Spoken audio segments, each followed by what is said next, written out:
ব্যাপারটা হলো যারাই দুইজন মানব যখন মিলিত হয়, কোনো মনীষী তো আর স্বামী স্ত্রী না। মনীষীদের জগতে একজন মনীষী, একজন সাধু আর একজন সাধুকে ভগবানের উপরে দেখে, এটাকে বলা হয় সঙ্গ, সৎসঙ্গ। তো সৎসঙ্গ যে কারোর সাথে হতে পারে। স্বামী স্ত্রী হচ্ছে পৃথিবীর সর্বোচ্চ সৎসঙ্গ, যেটার মধ্যে তোমার আধ্যাত্মিকতা এবং এই জাগতিক লাভ আছে। জাগতিক লাভ হচ্ছে আমরা এই যে ছেলে মেয়ের সন্তানাদি তৈরি করি, দিস ইজ কল জাগতিক লাভ। আর ইউনিভার্সাল আধ্যাত্মিক লাভ সেটা ইন্টেনজেবল, দেখা যায় না। ভগবান ক্রিয়েটর, ইউনিভার্সাল এভরিথিং লাভের জন্য টিকে আছে। চন্দ্র সূর্য একে অপরের সাথে আকর্ষণ। তাহলে স্বামী স্ত্রীর সাথে যে আকর্ষণ, সেই আকর্ষণটা যদি রিয়েল হয় এবং সোশ্যাল মিডিয়ার মধ্যে যদি হারিয়ে না যায়, তাহলে এর থেকে আর বিগ কোনো পাওয়ারফুল টুগেদারনেস কিছু নাই। আমরা এই বিষয়ে ভিডিও 1000 ভিডিও করেছি টুগেদারনেসের উপরে এর আগে, টুগেদারনেস হাউ পাওয়ারফুল সাইন্টিফিক্যালি। তো এখন মানুষ এই যে মানে নিজের স্বামী স্ত্রীর বন্ধন থেকে দূরে থেকে মানে মিডিয়ায় বেশি অ্যাট্রাকটিভ হয়ে অপশন, তোমার যে অপশন থাকে তখন মানুষ অপশন চুজ করে। যে অপশন না থাকতো ওই স্বামীটাকেই তার ভালো লাগতো, ওই ভাইটাকেই তার ভালো লাগতো, ওই ওয়াইফটাকেও তার ভালো লাগতো। অপশন আছে, ফেক অপশন। হয়তো একটা মেয়ে এআই দিয়ে কালামাইয়া একটা সুন্দর একটা সেক্সি ছবি বানিয়ে দিয়ে দিল, ওইটার পিছনে লেগে যায়। আর ব্রেইন হচ্ছে এমন জিনিস, একবার যেটা দেখে আমার দিকে তাকাও আমার, এই যে তোমার আই কন্ট্যাক্ট আমি পেলাম না, এটা আমার ব্রেইনে গেঁথে গেছে। যদি আমি দুষ্ট হই, এই আই কন্ট্যাক্ট আমার আজীবন আমার মধ্যে থাকবে। This is powerful machine. তো একবার ছবি দেখার পরে দেখে আমার বউ থেকে তো আরে সুন্দর দেখায়, আমার ভাইয়ের থেকে তো আরে সুন্দর দেখায়। তাহলে আর সবসময় একসাথে বসবাস। মানে তুমি বলতেছো মানুষ সুন্দরের পূজারী, সুন্দরীতে সব কিছু হয়ে যায়? না, পৃথিবীর সবচেয়ে বড় হচ্ছে নলেজ। মানুষ যখন নলেজেবল থাকে তখন সে জানে যে কোথায় কি ইউজ করতে হয়। আর মানুষ যখন নলেজেবল থাকে না, সে জানে না সে কি করে, সে জানে না সে কি করে। যখন মানুষের নলেজ থাকে, নলেজ হচ্ছে কি? জ্ঞান, এক্সপেরিয়েন্স, স্টাডি থেকে শেখা যায়, ধ্যান জ্ঞান থেকে শেখা যায়। এগুলো যখন মানুষের বেশি থাকে তখন যে কোনো কিছুই অ্যাডজাস্ট করা যায়। যদি না থাকে তখন সে যেটা জানে সেটাই সে অ্যাপ্লাই করে। কিন্তু এখন তো মানুষের নলেজ কম, জ্ঞানের অভাব। তোমার আমার সো এটা থেকে কিভাবে তারা? কোনো বের উপায় নেই। 1000 বছর আগে বলে গেছে, খালি কলসি বাজে বেশি, ভাঙা ঢেকি কর্কর শব্দ, মূর্খ নিজেকে জ্ঞানী মনে করে। এগুলো 1000 বছরের ইতিহাস। এজন্য তুমি আকাশ থেকে প্লেনে যাচ্ছ, কোনো রিক্সাওয়ালা তোমাকে ডিম মারলো, তুমি আকাশ থেকে প্লেন ল্যান্ড করে রিক্সাওয়ালার পিছিয়ে লাগবা। ওগুলা কুকুর যখন কোনো কিছু না পারে, সে দেখবা পিছনে পা দিয়ে একটা সালা দিয়ে। অযোগ্য মানুষদের এটাকে বলা হয় নার্কাসিস্ট।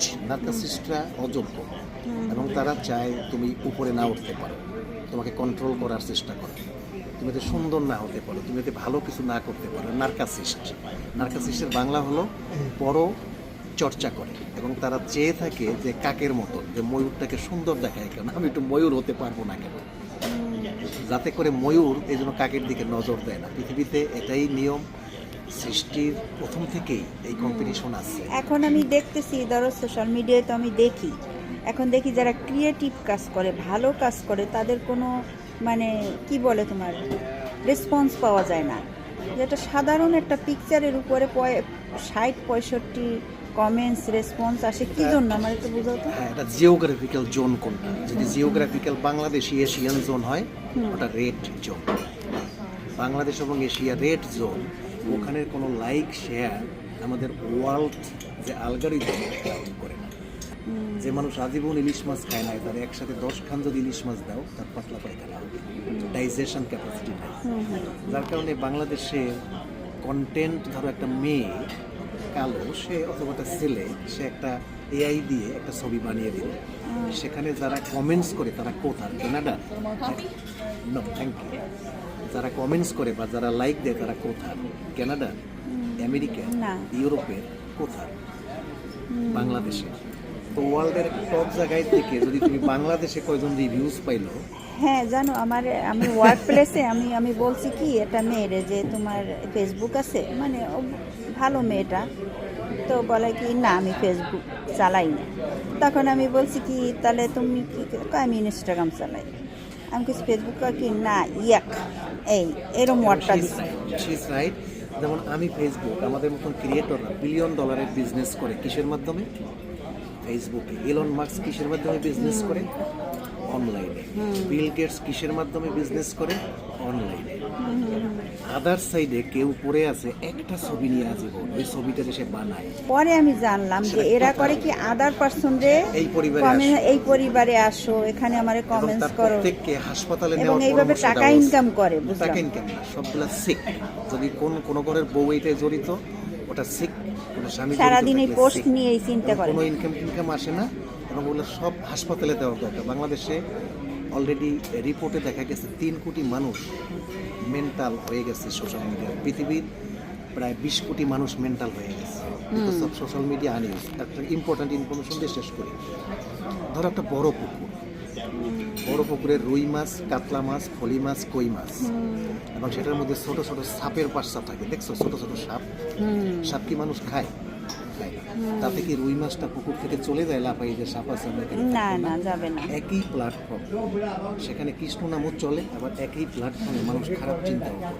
তার জন্য প্ল্যাটফর্ম মানুষ বন্ধ করে দেয় না। ইন্টারনেট হচ্ছে ভগবানের পরের অবস্থানে। এখন ভগবানকে কেউ পূজা করে সঠিকভাবে, কেউ করে না। এখন তুমি দেখছো, ওই যে আগে বলছিলাম ফেন্সিডিল হচ্ছে কাশির ঔষধ, বাংলাদেশিরা ডাইল খায় 2টা মাতাল হয়ে যাবে। সো ওই সোশ্যাল মিডিয়াটা বাংলাদেশের জন্য ফেন্সিডিলের মতন হয়ে গেছে এখন, যার কারণে একটা ছবিতে 600 লাইক দেখো আর তোমার ক্রিয়েটিভ কন্টেন্টের লাইক নাই, বিকজ তোমার অ্যালগরিদম যেটা এশিয়ায়, Bangladesh, India, Pakistan, different algorithm, geographic different.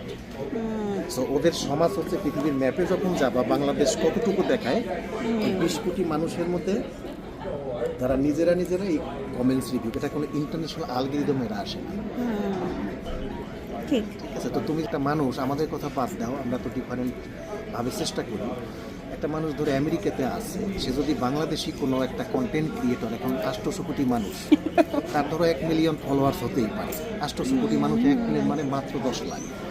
এখন যদি আমেরিকার ধরো হোয়াইট হাউসে আমি গেলাম, বা আমি এই যে কানাডার এখন অটোয়াতে পার্লামেন্টে আছি, এখানে বসে আমি দেখতে আছি ফেনাবাড়ি, তাহলে আমি আছি কোথায়? অটোয়া পার্লামেন্টে। আমি ডলার খরচ করে, ক্যাশ খরচ করে অটোয়ায় গেছি, মিনিস্টারের চেয়ারের পাশে বসে ফেনাবাড়ি কোদাল ধোয়ার।